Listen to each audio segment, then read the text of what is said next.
അടുത്ത 8ന്റെ പണി കിട്ടി ഗൈസ്. വൈകുന്നേരം ആയപ്പോഴാണ് കിട്ടി. അടുത്ത സൈഡ് ബെയറിങ്ങും പോയി. ഹലോ ഗൈസ്, ഇന്നത്തെ വീഡിയോ എന്ന് പറഞ്ഞാൽ ഒരു മെക്കാനിക്കൽ വീഡിയോ ആണ്. ഒരു സൈഡ് ബെയറിങ് മുന്നേ പോയായിരുന്നു, ഇപ്പോൾ അടുത്ത സൈഡും പോയിട്ടുണ്ട്. അപ്പോൾ നമ്മളെ വീഡിയോ ആണെന്നവരെല്ലാം ഇത് ഈ വീഡിയോ സേവ് ചെയ്ത് വെച്ചത്. ഇതിനൊക്കെയുള്ള പണിയാരാണ് ഈ വീഡിയോയിലൊക്കെ കണ്ട് അത് അത്യാവശ്യം ചെയ്യാവുന്നതായിരിക്കും. നമുക്ക് നമ്മളെ യൂട്യൂബ് ചാനലും ഇൻസ്റ്റാഗ്രാമും ഫേസ്ബുക്കും ഒക്കെ എല്ലാവരും ഒന്ന് വീഡിയോ കാണുന്നവരൊക്കെ ഒന്ന് ഫോളോ ചെയ്യണേ.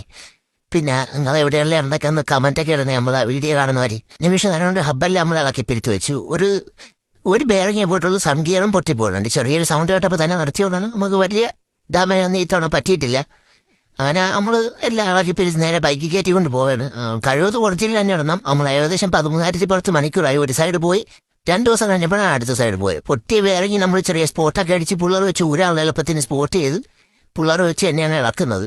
പിള്ളേരൊക്കെ ഉണ്ടായി ഇളക്കാൻ നമുക്ക് എളുപ്പമായിരിക്കും. അങ്ങനെ ഫുൾ കിറ്റ് എടുത്ത് നമ്മൾ ഫുള്ള് എല്ലാം ഊരി മാറാനുള്ള പരിപാടിയിലാണ്. അപ്പം JCB എന്തെങ്കിലും ഒറിജിനൽ സ്പെയർ പാർട്സ് കൂടെ ഈ ബയോയിൽ നമ്പറും കാര്യങ്ങളൊക്കെ കൊടുത്തിട്ടുണ്ട്.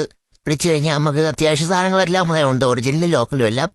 അതുപോലെ തന്നെ നമ്മളെല്ലാം ഒരു തട്ടി ഇളക്കി ലോക്കും കാര്യങ്ങളെല്ലാം ഇട്ട് സെറ്റ് ചെയ്ത് തീരാറായി. നേരെ വട്ടിക്കടിച്ച് വിട്ടൊന്ന് സെറ്റ് ചെയ്യാനുള്ള പരിപാടിയാണ്. സംഗീർ പൊട്ടിയുണ്ട്, അതും കൂടെ ഊരി മാറ്റി ലോക്കും കാര്യങ്ങളൊക്കെ ഇളക്കി മാറ്റി. സംഗീർ കൂടെയാണ്.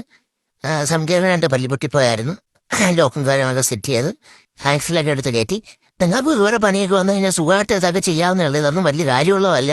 ഒരു പിള്ളേരൊക്കെ ഉണ്ടെങ്കിൽ നമുക്ക് സുഖമായിട്ട് ഇങ്കിറ്റൊക്കെ എടുത്ത് നമുക്ക് ചെയ്യാവുന്നേ ഉള്ളൂ. അപ്പം നമ്മൾ പനാറിൻ്റെ ബോട്ടൊക്കെ എടുത്ത് കയറ്റി സ്പാൻപ്പൊക്കെ ഇട്ട് മുറിക്കൊണ്ട് ചെയ്യാൻ ഒരുവിധം എല്ലാം സെറ്റായി.